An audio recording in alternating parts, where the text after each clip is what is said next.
Assalamualaikum warahmatullahi wabarakatuh. Yang terhormat Bapak Kepala Sekolah SMN 3 Cibubur Dr. Andes Haji Subar MIkom. Yang terhormat Bapak Budi Adianto. Yang terhormat Bapak Ibu Guru di sekolah dan teman-teman yang saya cintai dan saya banggakan. Pertama-tama marilah kita panjatkan puji syukur atas kehadirat Allah Tuhan Yang Maha Esa.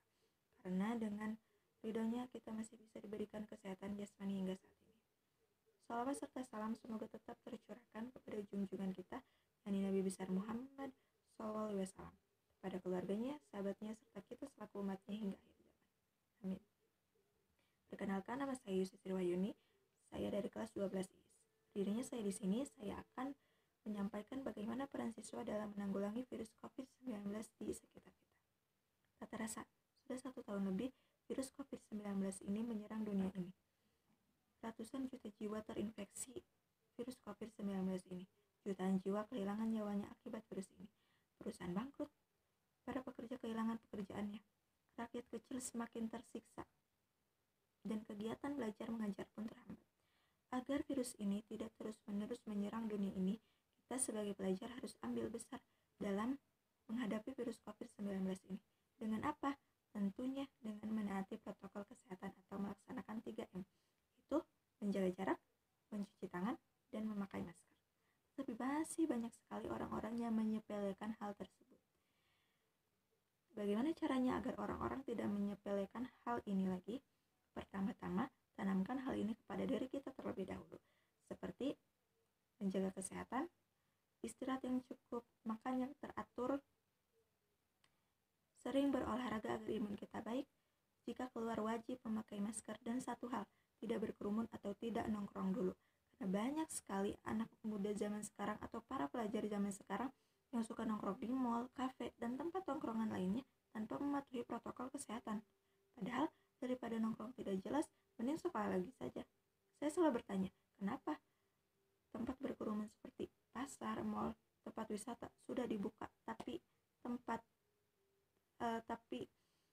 sekolah untuk belajar belum dibuka. Padahal dengan belajar daring saja menurut saya tidak efektif, seperti kurangnya pemahaman belajar dan banyaknya siswa yang tidak mengerjakan tugas sekolah. Tapi kembali lagi itu kepada peraturan pemerintah. Peran pelajar selanjutnya adalah dengan memberikan informasi seputar COVID-19 di media sosial. Media sosial pasti erat kaitannya dengan anak muda zaman sekarang. Ada yang berkata tidak bisa hidup tanpa media sosial.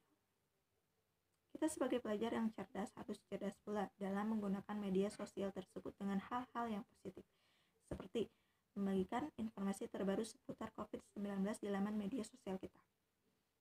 Nah, sekarang sedang zamannya aplikasi TikTok. TikTok jangan hanya dijadikan sebagai media goyang-goyang saja, tapi buatlah konten yang positif, seperti membuat video tata cara mencuci tangan yang baik dan benar, kemudian membuat daftar olahraga apa saja yang baik untuk menjaga imun kita, memberikan ilustrasi bahayanya virus COVID-19, dan membagikan ilmu-ilmu yang bermanfaat lainnya. Kemudian jangan sampai kita menyebarkan informasi hoax seputar COVID-19 karena itu akan sangat berdampak buruk.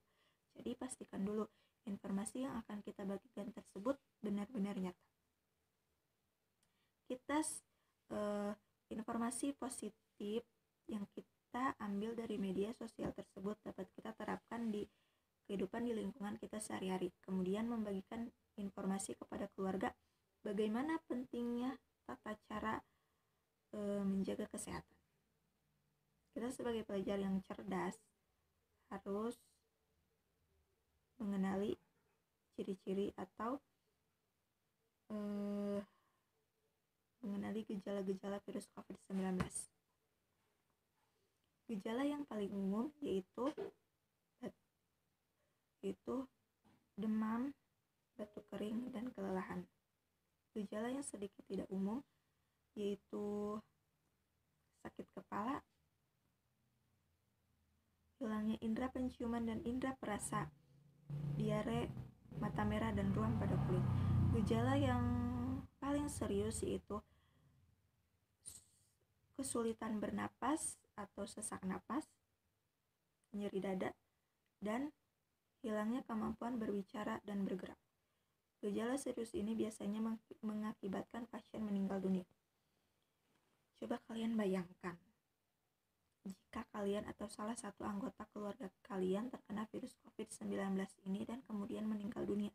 Kalian tidak bisa dipertemukan dengan anggota keluarga kalian untuk yang terakhir kalinya. Karena biasanya pemakaman virus COVID-19 dilakukan oleh para petugas kesehatan dan keluarga biasanya tidak diizinkan untuk mengikuti prosesi pemakaman tersebut. Mengerikan bukan? Maka dari itu, jaga kesehatan kita dan patuhilah protokol kesehatan agar kita terbebas dari virus ini.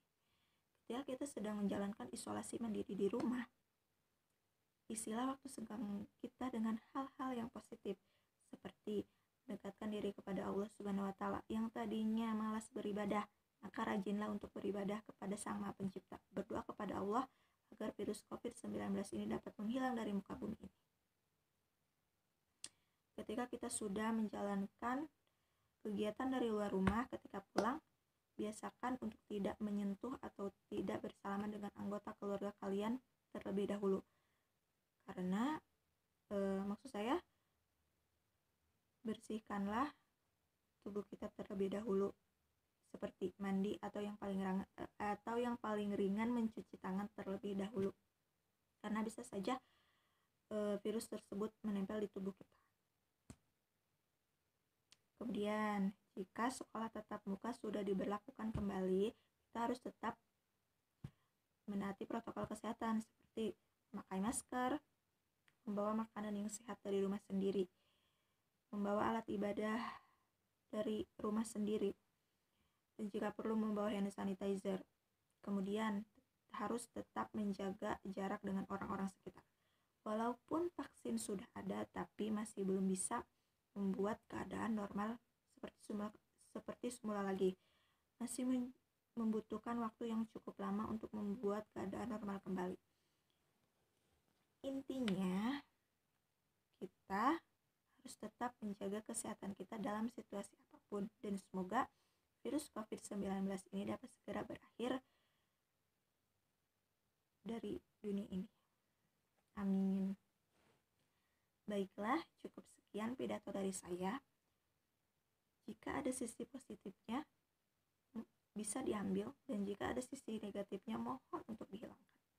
Mohon maaf jika ada tutur kata yang salah, karena manusia tempatnya salah. Terima kasih atas perhatiannya. Wabillahi taufiq wal hidayah. Wassalamualaikum warahmatullahi wabarakatuh.